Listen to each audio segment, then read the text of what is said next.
बदनामी समाना अमरीकी सीरियल किलर टेड बंडी की जिंदगी पर बनाई जाने वाली film extremely wicked, shockingly evil and wild ने रिलीज से पहले तनाजा खड़ा कर दिया है, क्योंकि लोग सीरियल किलर को पसंद करने लगे हैं।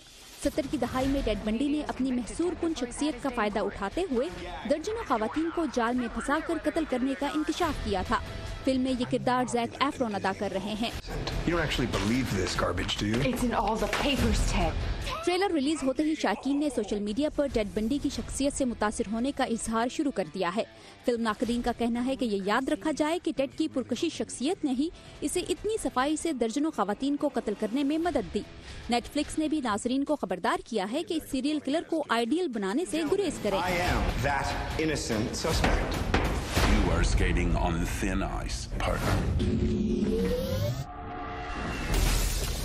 मूवी स्टूडियो वार्नर ब्रदर्स ने बैटमैन की अगली फिल्म की रिलीज डेट का ऐलान कर दिया है।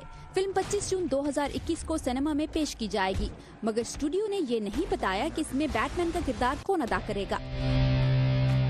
रिपोर्ट्स के मुताबिक बेन एफ्लेक की जगह किसी नौजवान को कास्ट करने पर गौर किया जा रहा है, क्योंकि इस मर्तबा फिल्म की कहानी बैटमैन की नौजवानी के दौर के गिर्द घूमेगी।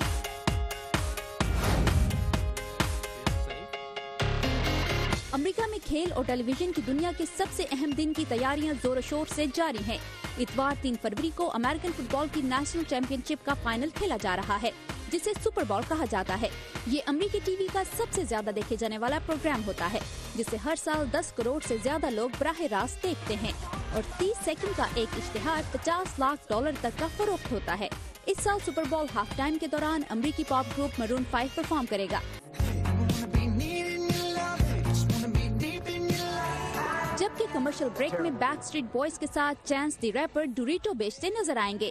साथ ही comedy star Steve Carell rapper Cardi B के साथ पेप्सी के इश्तिहार में सामने आएंगे। Warda Khalil, Voice of America, Washington.